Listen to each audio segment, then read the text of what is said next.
Olá, boa tarde. Bem-vindos a mais uma aula de História. Na aula de hoje falaremos sobre as rivalidades imperialistas e a Primeira Guerra Mundial, assunto que nós já começamos a falar. Falamos bastante dessas questões imperialistas, dos interesses dessas grandes potências por conta dos recursos naturais, da mão de obra barata e dos mercados consumidores que levaram a disputar territórios, zonas de influência, e que vão ser determinantes também para essa Primeira Guerra Mundial. Vamos seguir com o nosso material, lembrando sempre que esse material está disponível para vocês. Eu coloquei aí no chat a versão PDF, mas vocês poderão acessar lá os materiais digitais, não só da minha área, mas de todas as outras áreas lá. Ok? Bora então, Qual que é o nosso objetivo de aula hoje? Nós precisamos identificar e reconhecer os fatos que fizeram eclodir a Primeira Guerra Mundial e seus desdobramentos. Então, as causas e consequências, Já falamos um pouco, da questão da paz armada, das políticas de alianças. Vamos relembrar algumas coisas hoje para continuarmos, então, e chegarmos à Primeira Guerra Mundial. Para nosso começo de conversa, aí nós vamos começar com duas reflexões importantes. Em 1918 terminava a Primeira Guerra Mundial, há 104 anos atrás. Esse conflito ele ficou concentrado na Europa, mas teve desdobramento também na Ásia, na África. Inclusive o Brasil participou meio que timidamente desse conflito, E ele deixou aproximadamente entre 9, alguns chegam a falar até 17 milhões de mortos, E mudou profundamente a ordem política e econômica que existia até então, Principalmente com o fim dos impérios, os chamados grandes impérios, Mas o que vocês sabem sobre a Primeira Guerra Mundial? Uma curiosidade antes, Na época em que ela aconteceu, ela foi chamada de Grande Guerra. A gente começou a chamar de Primeira Guerra Mundial depois da Segunda. Então vamos pensar, o que vocês sabem sobre essa Primeira Guerra Mundial e o que levou o mundo a se desentender tão logo no início do século XX, Então gostaria de ouvir vocês um pouquinho. Vou deixar aí 5 minutos para a gente poder conversar um pouco.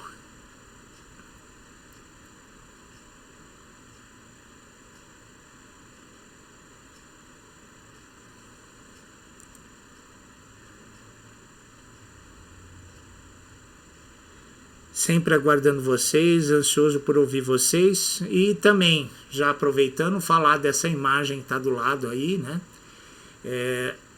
que é uma imagem das trincheiras, uma imagem que foi retirada do Jornal da USP. Então vamos também refletir sobre as outras possíveis questões acerca da Primeira Guerra Mundial, E se possível, registrem isso, tragam inclusive para a nossa aula presencial, Nós estamos falando sobre a Primeira Guerra Mundial. Então vamos lá, guardando vocês aqueles 5 minutinhos lá que eu falei.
Guardando vocês.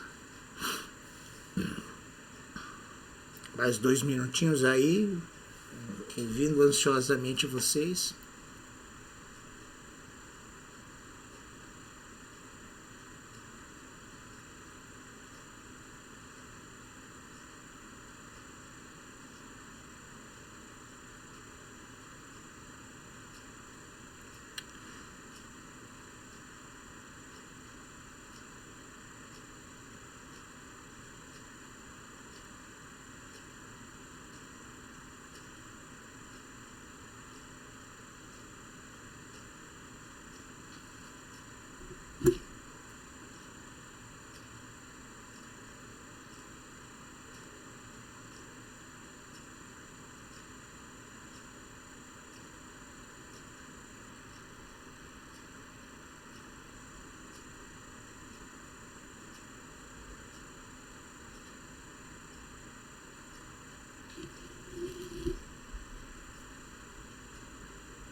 Guardando vocês mais um pouquinho, a gente já vai retomando já, eu acho que importante, né, essa escuta de vocês aí, aquilo que, como eu falei, geralmente no 9º ano a gente aprende, né, sobre também a Primeira Guerra Mundial. E vamos seguindo aí, né?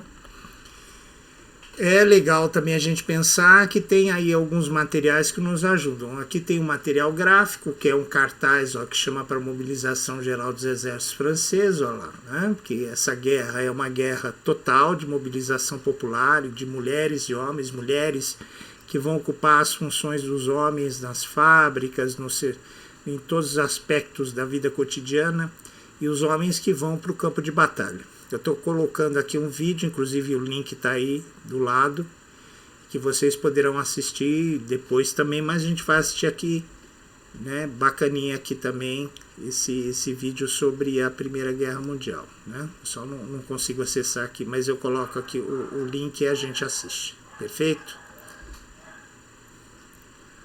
Só um minutinho.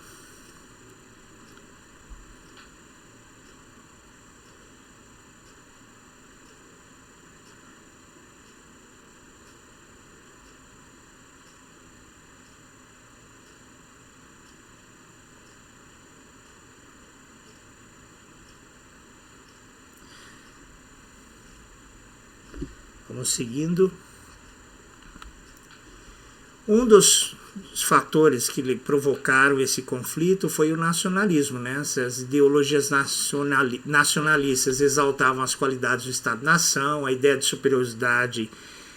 superioridade em relação a outros povos, né? Por exemplo, britânicos e franceses que acreditavam na sua capacidade civilizadora, os alemães que sonhavam, né, com essa criação da grande Alemanha, né, no pan-germanismo que surgiu lá no final do século XIX, 1894, que defendia a criação de uma grande Alemanha onde seriam juntados todos esses povos de origem germânica, principalmente da Europa Ocidental e Central, como os holandeses, dinamarqueses, os austríacos, entre outros, né?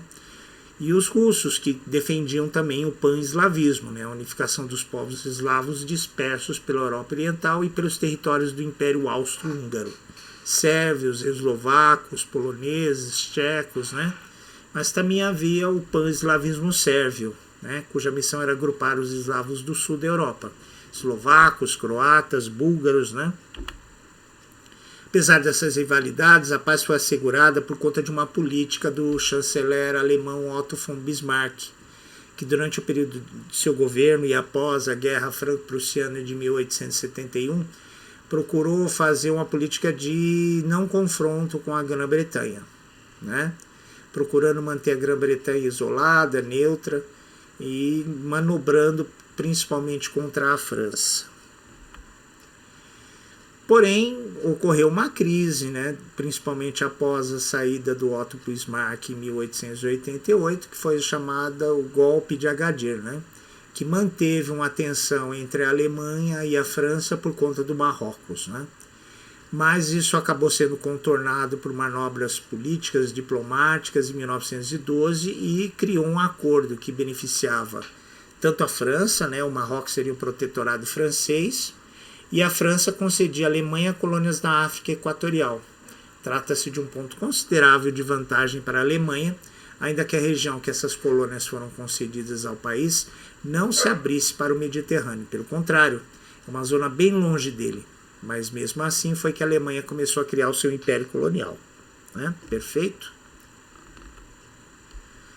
Desde 1912, então, começa a ter esses pequenos problemas que vão se acumulando, vão aumentando a tensão, né, promovendo cada vez mais essas disputas, principalmente por questões coloniais. A gente vê também que outros países além da França e da Alemanha também estão começando a se confrontar por conta de territórios, né? Principalmente a questão da Líbia, né? Que está sendo disputada pela Itália e o Império Otomano também. E a guerra propriamente dita, como é que ela vai começar? Ela vai começar por um incidente. Esse incidente foi o assassinato do Duque Francisco Ferdinando, que era o herdeiro do trono austro-húngaro e que foi assassinado no dia 28 de junho de 1914 em Sarajevo, na Bósnia, por um nacionalista sérvio. O que acontecia? O Império Austro-Húngaro vivia em confronto com a Sérvia por conta desse pan-eslavismo sérvio. O Império Austro-Húngaro dominava a Bósnia e Herzegovina, assim como outros territórios, né, eslavos do sul da Europa. Isso desagradava a Sérvia. Né? E aí, por conta disso, então, a Sérvia fez um ultimato. O Império Austro-Húngaro fez um ultimato à Sérvia, né, para que fosse resolvido esse assassinato, e em resposta a Sérvia pediu ajuda à Rússia. E aí, por conta de você envolver um país que pertencia a uma dessas alianças, e aí vamos relembrar um pouco do que eram essas alianças. Nós falamos nas aulas anteriores na formação dessas alianças militares durante o período da Paz Armada. De um lado, a França procurou fazer um entendimento com a Rússia e depois com o Império Britânico, formando uma aliança que ficou conhecida como Tríplice Entente. E a ideia da França era reforçar o seu poderio para enfrentar novamente os alemães, fazer a revanche da Guerra Franco-Prussiana, poder recuperar os territórios perdidos da Alsácia e Lorena, que tinham sido perdidos nessa Guerra Franco-Prussiana. Né? Segundo o entendimento dessas alianças militares, todos os países membros tinham obrigação de ajudar os demais em caso de conflito. Então, a Rússia entrando num conflito, obviamente que a França e a Grã-Bretanha mobilizariam também suas tropas, inicialmente contra a Áustria-Hungria. É óbvio que a Áustria-Hungria, que pertencia a outra aliança militar, que era a Tríplice Aliança, que era formada pelo Império Austro-Húngaro, pelo Império Alemão e pela Itália. Né? A Itália que vai ficar nessa aliança até 1915, depois por conta de outros interesses vai acabar aderindo à Tríplice Entente. Né? E o Império Otomano, que vai se juntar à Tríplice Aliança durante a Primeira Guerra Mundial, após 1914, então por conta também de seus interesses lá no Oriente Médio. E aí o que acontece é óbvio que a Áustria-Hungria vai acionar a Alemanha e o Império Otomano contra a Rússia, a França e o Império Britânico. E aí começa esse desentendimento, essa guerra, esse conflito, né? Como aqui o próprio slide fala, né? O Plano Schlieffen, que era um plano em que a Alemanha queria repetir aquilo que fez na Guerra Franco-Prussiana, né? Invadir o território francês, ocupar Paris e forçar uma negociação com a França. Obviamente que esse plano não deu muito certo por conta de que, para que ele fosse executado, foi necessário invadir outros países, no caso a Bélgica, e a Bélgica até então era neutra, acabou também declarando guerra à Alemanha, e a Bélgica também é um aliado do Império Britânico. E aí vai por água abaixo toda aquela ideia que o Bismarck tinha, né, de manter esse isolamento britânico. Então o conflito ele se inicia dessa forma. Como eu falei inicialmente, é um conflito de movimento intenso, uma corrida para ver quem conseguia ou dominar Paris ou impedir que os alemães chegassem a Paris. E aí nesse momento, em 1915, que a Itália vai se retirar lá da Tríplice Aliança e vai se juntar à Grã-Bretanha, à Rússia e à França, principalmente por conta de alguns problemas que ela tinha de fronteiras com o Império Austro-Húngaro. Então seus interesses se confrontavam com o Império Austro-Húngaro. Então não tinha sentido estar lutando ao lado desse Império Austro-Húngaro. E também por conta de promessas da Grã-Bretanha, né, no caso de concessões territoriais aí que poderiam ser concedidas no Mar Adriático, né? E aí por conta disso também o Império Turco-Otomano vai entrar na guerra lá e vai se aliar aos russos, aliar aos germânicos contra a investida russa ali, principalmente na Europa Oriental. Esse nacionalismo exacerbado vai ser muito determinante nesse processo. No início da guerra é o que vai mobilizar as multidões, principalmente após a saída do Bismarck do governo alemão. O Kaiser, né, o Guilherme II, ele que desejava a todo momento esta guerra, porque ele achava que essa guerra seria necessária para consolidar o poder alemão, o poder militar alemão na Europa. Então e que seria uma guerra rápida, né? Tanto é que tem textos dele que fala, né, que retornem antes do inverno, né, antes que as folhas caiam. Aqui um pouco do que a gente já viu da formação da Tríplice Entente, né, os movimentos que a França vai fazer junto à Rússia, né, no sentido de formar essa aliança e a qual depois vai se juntar lá ao Império Britânico. Tudo bem? Estão conseguindo entender? Querem fazer algum tipo de comentário? Pois então vamos seguindo com a nossa aula. Vamos lá. Aqui nós temos um mapa dessas alianças. Vocês estão vendo em verde aqui os países que são membros da Tríplice Entente, né? O Império Russo imenso. Lembrando que o Império Russo nesse momento ele dominava não só o que é hoje a Rússia, mas a Finlândia, a Polônia, a Ucrânia, a Eslovênia, a Lituânia e outros países bálticos. Temos a França, né? E o Império Britânico aqui. E na parte mais, como eu poderia dizer assim, amarronzada, musgo, né? Acho que cor musgo essa. Nós temos a Tríplice Aliança, ou também como são conhecidas as potências centrais. Por que potências centrais? Porque são países que estão lá no centro da Europa. É o caso do Império Alemão, do Império Austro-Húngaro e da Itália, né, que inicialmente fazia parte da Tríplice Aliança, mas que depois vai se retirar e vai se juntar com a Tríplice Entente, ao mesmo tempo que o Império Otomano, que está nessa área cinza, aqui nessa direção do extremo Oriente, aliás do Oriente Médio, né, ele vai se juntar à Tríplice Aliança. E alguns outros países que estão em cinza, como países escandinavos, né, como a Noruega, a Dinamarca, como Portugal e Espanha, vão se manter neutros nesse conflito, assim como também vai se manter neutro países como o Brasil e os Estados Unidos no início do conflito da Primeira Guerra Mundial. Tudo bem? Alguma dúvida, alguma questão até agora? E aí algumas curiosidades, né? Importante falar também um pouco disso daí, das curiosidades da Primeira Guerra Mundial. Sabemos que a Primeira Guerra Mundial transcorreu de 1914 a 1918, foi um dos eventos mais terríveis já ocorridos. Seu potencial destrutivo não teve precedentes. Uma das estratégias de combate mais aplicadas durante essa guerra foi a chamada Guerra de Trincheiras, né? A Guerra de Trincheiras, ou Guerra de Posição. Nas trincheiras, o cotidiano dos soldados era terrivelmente assustador e insalubre. O que vai levar essa guerra de trincheiras? Como falei, no começo era uma guerra de movimento. Só que essa estratégia acabou gerando um confronto tão pesado no front de batalha, e o uso de tecnologias como metralhadoras, morteiros, canhões e outras armas terríveis fez com que o embate direto entre soldados fosse uma carnificina. Isso gerava um impasse.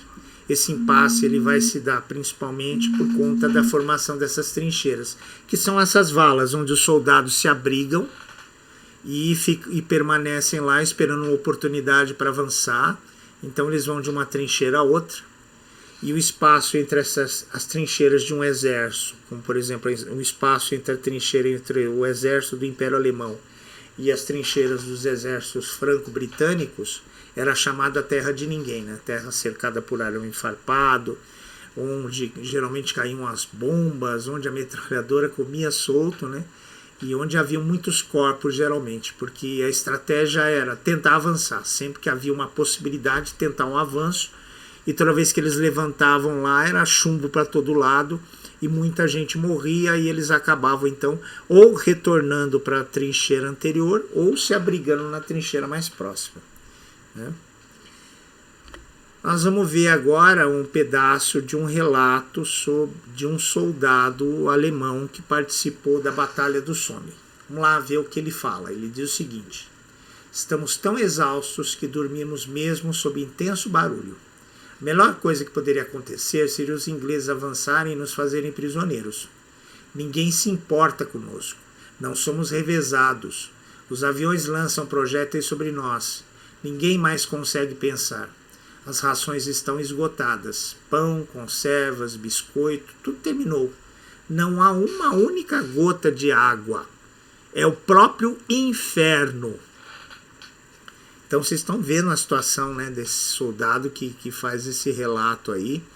E a partir do soldado alemão, seria importante, né, vocês falarem um pouco o que seria esse próprio inferno. E para isso eu vou dar 5 minutos aí para vocês pensarem e refletirem, e eu espero que vocês escrevam lá para a gente poder dar seguimento na nossa aula. Então vamos lá, gente, vamos trabalhar, guardando vocês aqui.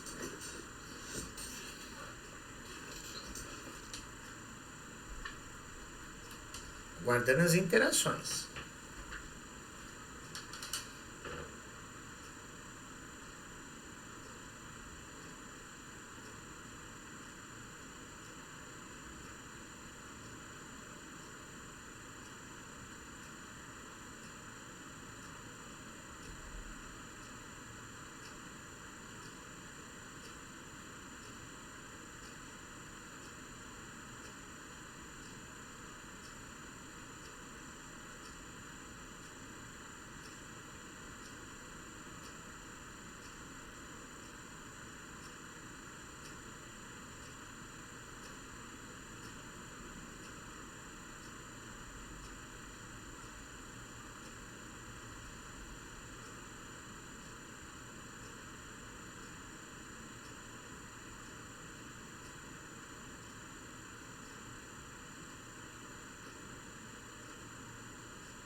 Ok? Vamos retomando então um pouquinho. E aí, imaginaram, já pensaram o que era esse inferno? Bom, provavelmente vocês falaram que esse relato do soldado descreve uma série de condições adversas e extremamente desgastantes nas trincheiras na Batalha de Somme. Lembrando que foram diversas as batalhas de Somme, né? E a expressão próprio inferno é utilizada para transmitir a intensidade e a terrível natureza das experiências vividas pelos soldados. Ou seja, a combinação de exaustão, isolamento, ameaças constantes, escassez de recursos e a perda da capacidade de pensar racionalmente criou um cenário verdadeiramente infernal nas trincheiras, justificando a expressão usada pelo soldado. E aí algumas questões para a gente pensar a partir daquilo que nós já vimos aqui na nossa aula. Então nós vamos responder duas questõezinhas bem tranquilas, eu acho que dá para fazer de forma sossegada, né? A primeira delas, aliás, as duas são de múltipla escolha. Como o nacionalismo contribuiu para o sistema de alianças que se formou antes da Primeira Guerra Mundial? Alternativa A, promovendo o isolacionismo e a não participação em alianças. B, fortalecendo as alianças internacionais para promover a paz. C, criando rivalidades entre nações e alimentando o militarismo. D, incentivando a cooperação econômica global. E E, estimulando a formação de uma Liga das Nações. Né? Isso em relação ao nacionalismo antes da guerra. Ok? Vamos pensar? E aí, vocês acham que é o quê? A, B, C, D, E.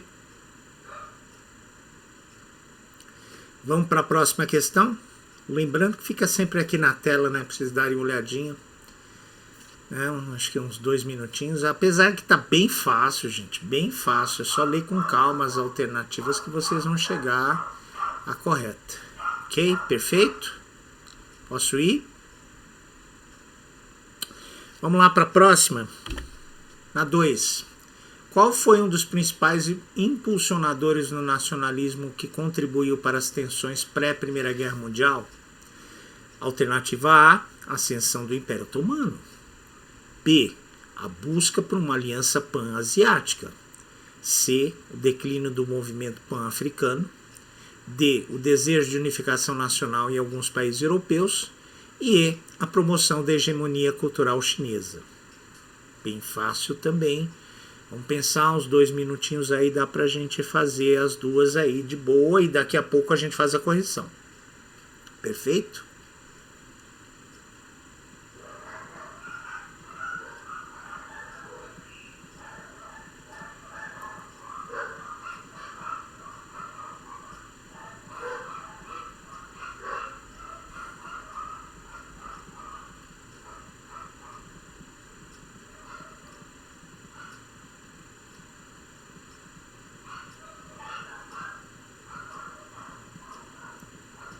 Vamos lá, acho que deu, né? Tava tão fácil. Acho que nem uns 2 minutinhos.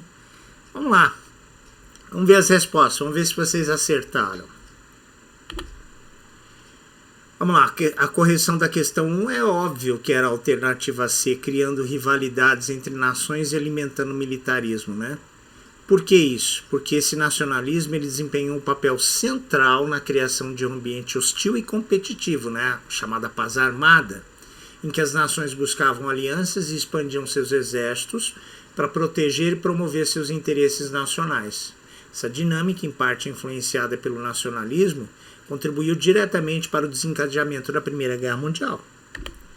E a 2? A 2 é a alternativa D, desejo de unificação nacional em alguns países europeus. É óbvio que não era o pan-africanismo,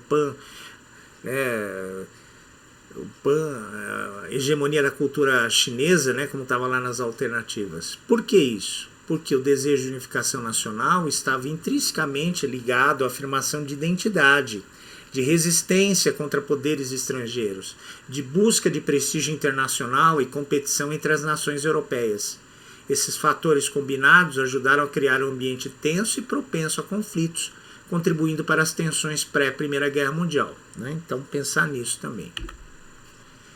Aqui, alguns documentos que podem ajudar vocês a pensar um pouco mais sobre isso, né? Tem um infográfico lá dos 100 anos, né, da Primeira Guerra Mundial, que é um documento do Estadão e pode ser acessado nesse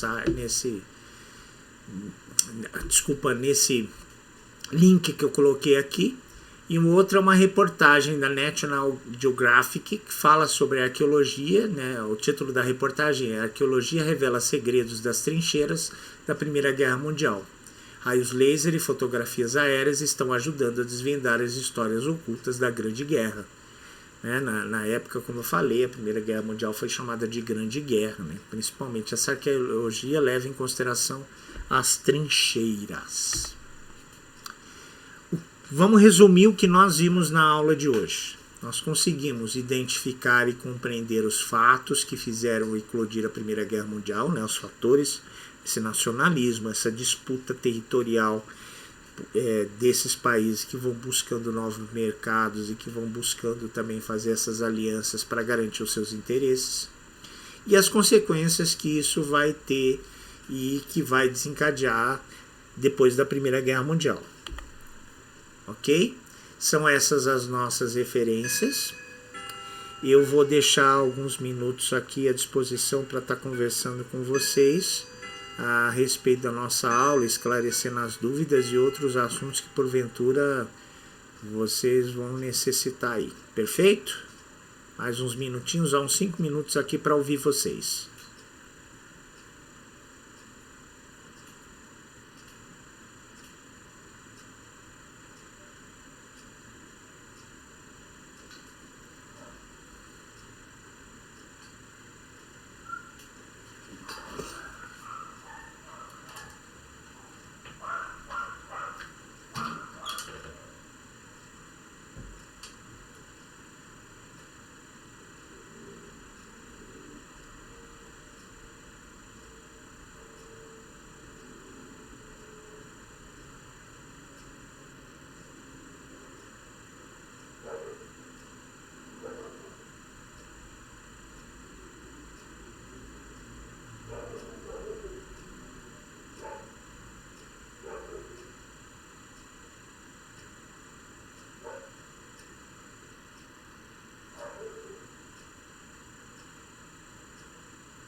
Guardando as interações de vocês.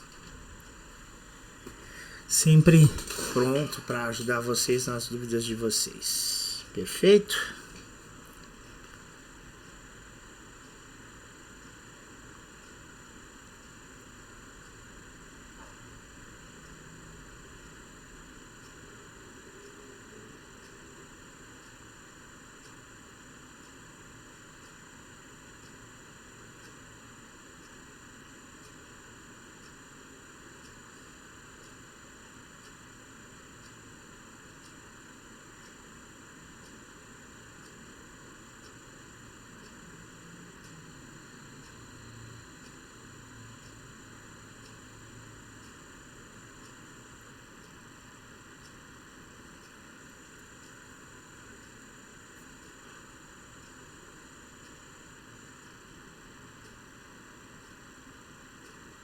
Guardando vocês.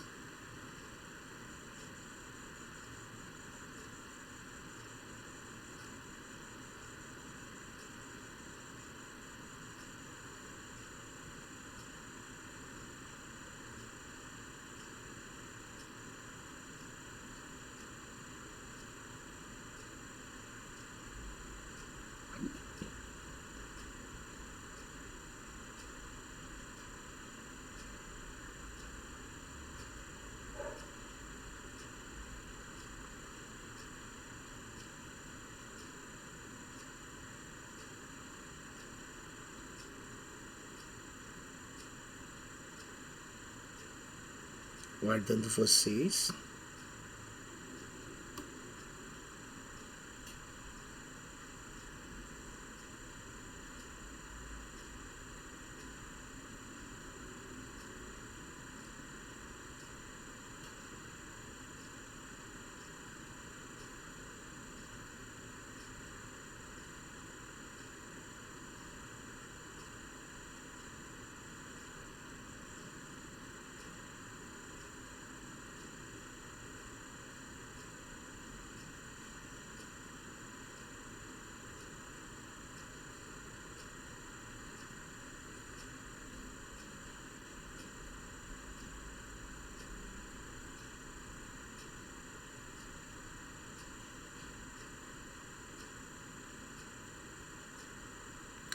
Estamos chegando ao final da nossa aula. Gostaria de agradecer a participação daqueles que estiveram na nossa aula, ou mesmo daqueles que vão assistir a nossa gravação, e dizer que aguardo vocês para a nossa aula presencial logo mais à noite. Muito obrigado, um excelente final de tarde e até mais tarde.